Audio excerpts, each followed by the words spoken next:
Hello everyone, welcome to my channel learn with Pfizer.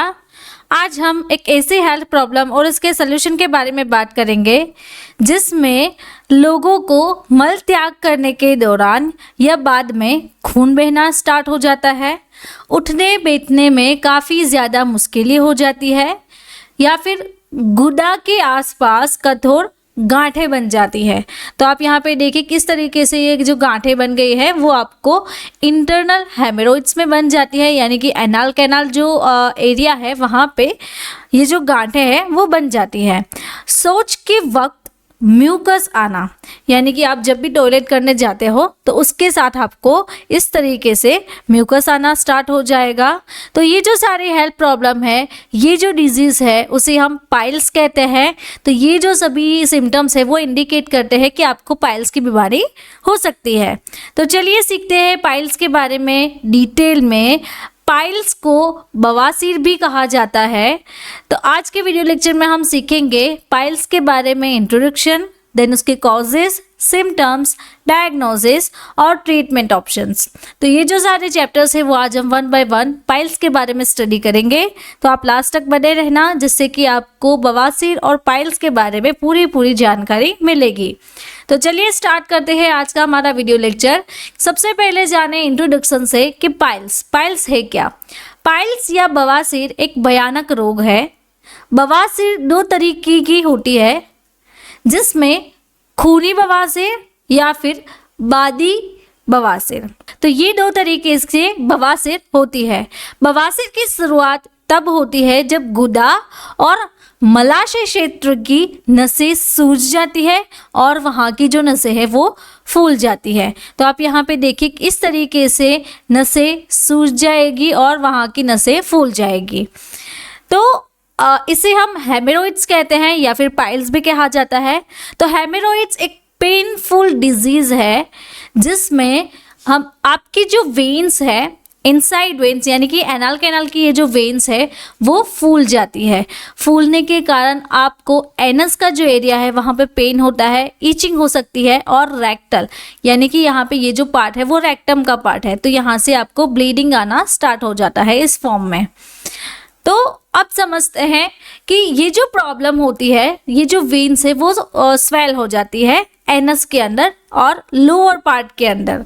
तो they can develop inside and outside the anus. तो वह कहाँ पे बनेंगे, पाइल्स कहाँ पे बनते हैं, एनस का जो एरिया है यानी कि मल त्याग जहाँ से होता है उसके अंदर की साइड से और बाहर की साइड से। तो ये जो है वो दो तरीके की होती है, एक इंटरनल हेमोरॉइड्स यानी कि अंदर के पार्ट्स में से, और जो एक्सटर्नल हेमोरॉइड्स होते हैं जो कि बाहरी पार्ट्स में से। तो इस तरीके से दो हेमोरॉइड्स होते हैं। तो वीडियो के बीच में मैं आपको बताना चाहती हूँ कि हमारा एक नया कोर्स है बीमारियों और उनके उपचार के बारे में। अगर किसी को कोई बीमारी हुई है तो उसके कारण, लक्षण, निदान, उपचार, इलाज, इन दवाइयाँ आप इसी चैनल पर या फिर हमारे कोर्स से सीख सकते हैं। तो अगर आपको इसकी डिटेल स्टडी करनी है तो हमारी फार्मारॉक्स जो ऐप है जो कि Google play store and Apple store पे अवेलेबल है, तो अगर आपको कोई भी क्वेरी है तो इस व्हाट्सएप नंबर के थ्रू आप मुझे कांटेक्ट कर सकते हैं और कोर्स की डिटेल जानकारी ले सकते हैं। तो चलिए अब स्टार्ट करते हैं कॉजेस के बारे में कि पाइल्स किस कारण से बनते हैं। तो बवासीर का मुख्य कारण ये है कि डीप फ्राइड और प्रोसेस्ड फूड, जब भी आप फ्राइड फूड लेते हैं, प्रोसेस फूड लेते हैं तो उसके कारण आपको पाइल्स हो सकते हैं, आपको कब्ज हो सकती है या फिर गैस की समस्या है, पाचन संबंधित कोई समस्या है। अगर आपके परिवार में किसी को पाइल्स की समस्या है तो आपको भी पाइल्स हो सकते हैं, जिसे हम हेमोरॉइड्स कहते हैं, बवासीर भी कहा जाता है। तो ये जो सारे रीजंस है उससे आपको पाइल्स हो सकती है। तो पाइल्स जो है वो आपको क्रॉनिक कॉन्स्टिपेशन करवा सकता है। अगर आपको क्रॉनिक डायरिया है, लिफ्टिंग हैवी वेट्स या फिर आप हैवी वेट है उसे लिफ्ट कर रहे हैं, उठा के एक जगह से दूसरी जगह रख रहे हैं, प्रेगनेंसी का फेज़ है, आप ओबसेस है यानी कि आपका जो वज़न है वो ज़्यादा है, आप लो फाइबर डाइट ले रहे हैं, या फिर आपको जो स्ट्रेनिंग है वो पासिस करने में प्रॉब्लम आता है, स्टूल पासेस करने में प्रॉब्लम आती है। तो ये जो सारे कारण हैं उस कारण से भी आपको पाइल्स हो सकते हैं। अब सिम्टम्स के बारे में देखिए कि अगर किसी को पाइल्स हुआ है तो उसके लक्षण क्या है। तो सबसे पहला ये लक्षण होता है कि bright red blood after and during passing the stool. जब भी कोई इंसान स्टूल पासिंग कर रहा है तो उस स्टूल पासिंग में आपको रेड कलर का ब्लड आना स्टार्ट हो जाएगा, वो आपको दिखेगा। वहाँ पे आपको इचिंग होना स्टार्ट होगा। देन जब भी आप स्टूल पास कर रहे हो, टॉयलेट के दौरान पास कर रहे हो, तो आपको ये जो है वो फील होता रहेगा। देन वहाँ से म्यूकस आना स्टार्ट होगा। तो आप जब भी वाइपिंग कर रहे हो टॉयलेट पेपर से तो आपको वो म्यूकस दिखेगा। एंड आपका जो एनस का एरिया है, यानी कि ये बाहरी और इंटरनल जो एरिया है एनस का, वहाँ पे आपको पेन होना स्टार्ट हो जाएगा। तो ये जो सारे रीजंस हैं और ये जो सारे लक्षण्स हैं उससे आपको पता चल सकता है। देन अनदर जो है वो मल त्याग के बाद चमकीला लाल रक्त, यानी कि आपको जब भी मल त्याग कर रहे हैं, टॉयलेट कर रहे हैं, तो उस दौरान आपको रेडनेस दिखेगी जो कि ब्लड के स्वरूप में होगा। गुदा में खुजली होना स्टार्ट होगा। ऐसा महसूस होना है कि शौचालय जाने के बाद भी आपको मल त्याग करने की आवश्यकता है।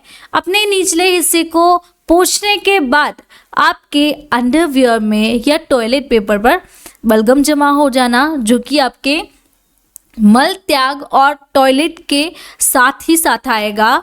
उसके बाद आपकी गुड्डा के आसपास गांठें फील हो सकती है। देन वहाँ पे आपको दर्द भी हो सकता है। तो ये जो सारे लक्षण हैं वो आपको ध्यान में रखने हैं, जिससे कि आपको पाइल्स की बीमारी अगर है तो पता चल सकता है। अगर आपको मेरा कंसल्टेशन चाहिए, अगर आपको भी पाइल्स है या फिर और कोई डिजीज़ है तो उसके बारे में आपको जानकारी चाहिए, तो आप मुझे इस व्हाट्सएप नंबर के थ्रू कांटेक्ट करके अपनी बीमारी की जानकारी ले सकते हो। नाउ वीडियो के बीच में मैं आपको बताना चाहूँ तो हमारा एक ह्यूमन एनाटॉमी एंड फिजियोलॉजी का कोर्स है, जिसकी लिंक मैं आपको डिस्क्रिप्शन बॉक्स में दे दूंगी, तो आप वहां से जाके डायरेक्टली हमारा जो कोर्स है वो एक्सेस कर सकते हो। नाउ डायग्नोसिस के बारे में सीखे तो सबसे पहला जो डायग्नोसिस है वो फिजिकल एग्जामिनेशन। तो फिजिकल एग्जामिनेशन में क्या पता चलेगा, तो आपके एनल कैनल के जो एरिया है यहाँ पे आपको गांठें बन जाएगी। तो वो फिजिकल एग्जामिनेशन करते हैं डॉक्टर। तो gently put their finger into your anus to feel your rectum. तो डॉक्टर्स जो है वो क्या करते हैं, आपकी जो एनस का एरिया है वहाँ पे अपनी फिंगर जो है वो इंसर्ट करते हैं और वहाँ पे जो गांठें बन गई हैं उसे फील करने का ट्राई करते हैं। उसके बाद जो है वो ब्लड टेस्ट, देन स्फिग्मोडोस्कोपी। तो ये जो सारे डायग्नोसिस है वो होते हैं। अब सीखते हैं ट्रीटमेंट के बारे में कि इसका इलाज कैसे हो सकता है। तो इसका इलाज ओरल टैबलेट पेशेंट ले सकता है और उसके साथ साथ क्रीम या फिर ऑइंटमेंट भी यूज़ कर सकता है। तो इससे पाइल की जो बीमारी है वो ठीक हो सकती है। तो चलिए इसके ट्रीटमेंट ऑप्शन के बारे में स्टार्ट करते हैं कि सबसे पहला जो ऑप्शन रहता है वो है पाइलियम। तो पाइलियम नाम की जो टैबलेट आती है, ये टैबलेट का डोज आपको दिन में 1 से 2 टैबलेट 1 से 2 बार लेनी है। देन पाइलियम सपोजिटरी आती है। तो सपोजिटरी आपको आपके एनाल का जो एरिया है वहाँ पे नाइट में या फिर दिन में 1 सपोजिटरी इंसर्ट करनी है। उसके बाद जो थर्ड ऑप्शन रहता है वो है पाइलियम क्रीम।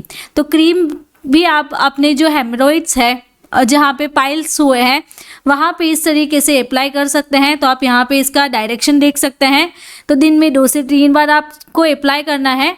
उसके बाद पाइली रूट नाम की भी क्रीम आती है। तो ये भी क्रीम आपको हेमरोइड्स से और पाइल्स जिसको हुआ है उससे ट्रीटमेंट दिलाएगी।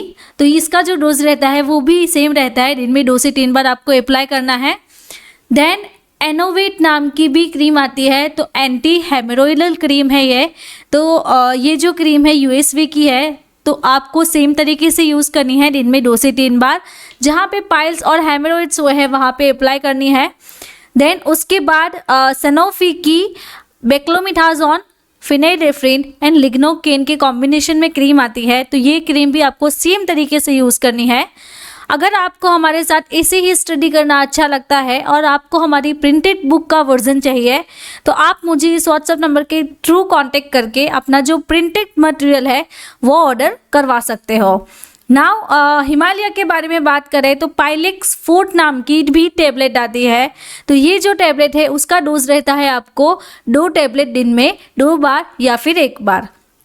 उसके बाद पाइलेक्स टेबलेट आती है हिमालय की। यहाँ पे आप गौर कीजिए, यहाँ पे पाइलेक्स है और यहाँ पे है पाइलेक्स फोर्ट।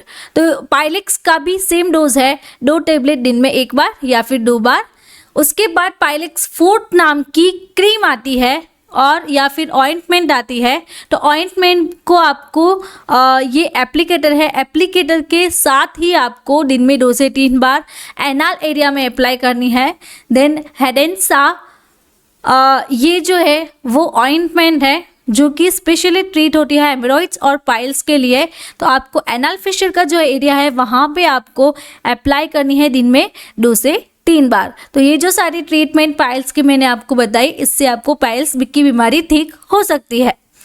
नाउ SBL की बात करें तो SBL एक होम्योपैथिक मेडिसिन है। तो FP नाम की उसकी ऑइंटमेंट आती है, तो ये भी आपको दिन में 2 से 3 बार अप्लाई करनी है। देन FP टैबलेट SBL की आती है, ये जो है वो एक होम्योपैथी मेडिसिन है। तो एक टैबलेट आपको दिन में 1 बार या फिर 2 बार लेनी है।